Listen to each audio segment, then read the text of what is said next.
Merci, Monsieur le Président. Mesdames, Messieurs, mes chers collègues, c'est un plaisir effectivement de faire ce rapport d'évaluation de l'application de la loi de sécurité sur le médicament avec Arnaud Robinet, puisque au-delà des points communs qu'on a eus à ce moment-là du texte suite à l'affaire Mediator, ces 3 mois que nous avons passés ensemble, en tout bien, tout honneur, et quelque part, même si au bout du compte, même si au bout du compte, et je vais le faire un peu d'humour, même si au bout du compte, nous avons, nous, l'opposition de l'époque, voté contre pour 2 ou 3 points qui n'étaient pas dans le texte, en tout cas, on peut considérer que ça a été un texte coécrit, une production, une coproduction législative entre l'opposition et la majorité de l'époque, sans bataille caricaturale comme parfois, on assiste parfois dans l'hémicycle. Et moi, je me félicite de ce travail qui avait duré 3 mois. Ce qui est rare, pourquoi? Parce que entre-temps, entre la première lecture et la deuxième lecture au Sénat, il s'était passé un changement de majorité au Sénat. Et donc nous avons été amenés avec Arnaud Robinet à discuter de cette loi une deuxième fois, et ce texte a duré de septembre jusqu'à son vote final le 29 décembre 2011. Donc au-delà du fait de finir par se connaître par cœur, c'est vrai qu'on finit par connaître ce texte par cœur. Voilà. Donc je voulais le redire. Ça s'est fait sans. On n'a jamais oublié pendant la construction de cette loi, de l'écriture de cette loi, nous n'avons jamais perdu, je crois, ni Arnaud Robinet ni moi, l'intérêt qui était le patient mis au centre de cette loi, tout particulièrement après le drame du Mediator. Donc, mesdames, messieurs, mes chers collègues, donc nous interviendrons conjointement avec, comme je l'ai dit, Arnaud Robinet sur cette loi.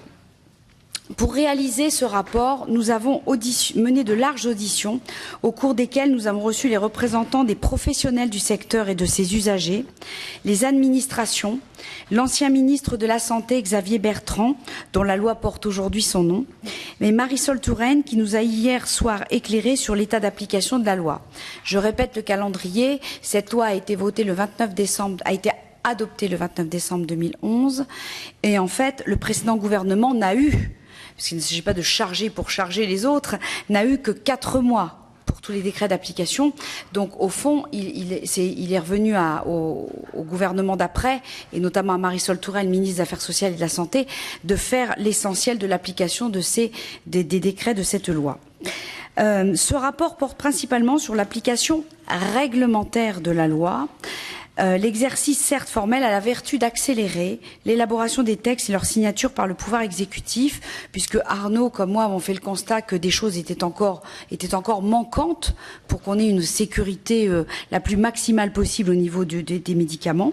Et donc, ce genre d'exercice, c'est pour, j'allais dire, un petit peu aiguillonner l'exécutif en place, et en l'occurrence, la majorité à laquelle j'appartiens. Alors, on va vous faire part des lacunes à combler, le chemin qu'il reste à parcourir, même si beaucoup a déjà été fait, pour atteindre l'objectif premier de la loi, dont je répète que c'était pour prévenir les drames sanitaires et restaurer la confiance des Français dans leur système sanitaire, plus spécifiquement du médicament, puisqu'on se retrouve face à une population qui a une attitude très spécifique, c'est-à-dire à la fois addicte entre guillemets aux médicaments, puisqu'on est les plus gros consommateurs de médicaments au monde, et à la fois une défiance énorme par rapport au système. Donc le but, c'est de rassurer les Français en leur disant, et je veux dire, il n'y a qu'une phrase à dire, c'est un médicament est utile, un médicament n'est jamais potentiellement sans effet secondaire. Voilà. Ça, je crois qu'on est tous d'accord pour le redire, et peut-être que nos concitoyens l'avaient un peu oublié, et peut-être que les professionnels de santé l'avaient oublié aussi. Donc, pour mémoire, la loi de 2011 nécessitait la publication de 29 décrets. 21 ont déjà été publiés, dont 8 par l'ancien gouvernement, 13 par le nouveau. 7 textes sont encore en attente de publication. Le premier axe de la loi portait sur la prévention des conflits d'intérêts et la transparence sur les liens entre entreprises pharmaceutiques et professionnels. Professionnels au sens large, au-delà des médecins eux-mêmes. Seule l'indépendance et l'impartialité fondent le crédit de l'expertise sanitaire. C'est pourquoi nous devons accorder à cette question une attention particulière. On va donc commencer, la logique, par l'article 1er. L'article 1er prévoit la rédaction d'une charte de l'expertise sanitaire qui ne constitue pas en soi une avancée majeure. il généralise surtout la déclaration d'intérêt détaillée rendue publique pour les professionnels des autorités et organismes sanitaires. Ce qui d'ailleurs, j'ouvre une parenthèse, oblige cette commission, contraint cette commission avec plaisir, d'auditionner pas mal de personnes qui sont nommées à la tête des autorités sanitaires, soit pour juste un simple avis, soit parfois par un vote. Si les autorités concernées ont bien mis en place un système de déclaration publique d'intérêt, le choix de prévoir deux modalités de déclaration, à la fois la télédéclaration et le formulaire papier, ne facilite pas le traitement des données.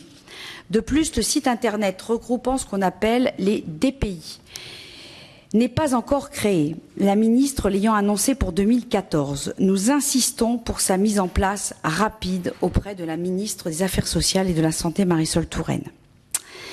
Par ailleurs, les montants des rémunérations perçues ou des participations financières ne sont toujours pas accessibles au public. Nous proposons de modifier la loi pour qu'elle le soit. Enfin, il nous faudrait réfléchir plus sérieusement au lien entre les étudiants et les entreprises pharmaceutiques. Il n'est pas normal qu'ils soient encore si étroits et nous pourrions envisager de modifier la loi pour mieux les encadrer et les limiter. Pourquoi ? Parce qu'aujourd'hui, on le sait, plus on apprend à parler jeune à un enfant et mieux il parlera. Eh bien, pour les industries pharmaceutiques, c'est pareil. Plus ils prennent les bébés étudiants au berceau de la première et de la deuxième année, et plus ils iront prescrire ce que les laboratoires pharmaceutiques désirent. Et s'il faut être très vigilant, et j'avais pris un exemple à l'époque dans l'hémicycle, c'est sur la loi d'autonomie des universités de Valérie Pécresse. Il ne s'agit pas ici de la remettre en cause, c'est pas le sujet. C'est pas le sujet. Mais simplement, on a bien vu les contrats entre les industries pharmaceutiques et les facultés de médecine et pharmacie, où les industries pharmaceutiques créent des filières entières de formation, organisent les concours blancs, organisent les petits déjeuners, les dîners pour informer les étudiants. Et donc c'est là où, alors je ne dis pas que dans d'autres domaines universitaires, cette autonomie n'est pas pertinente, c'est évident. Mais sur ce sujet-là, il faudra être d'autant plus vigilant aux conflits d'intérêts, aux liens d'intérêts et à l'influence sur les prescriptions et le comportement des professionnels de santé. L'article 2 de la loi, c'est donc Arnaud Robinet qui prend la deuxième voie.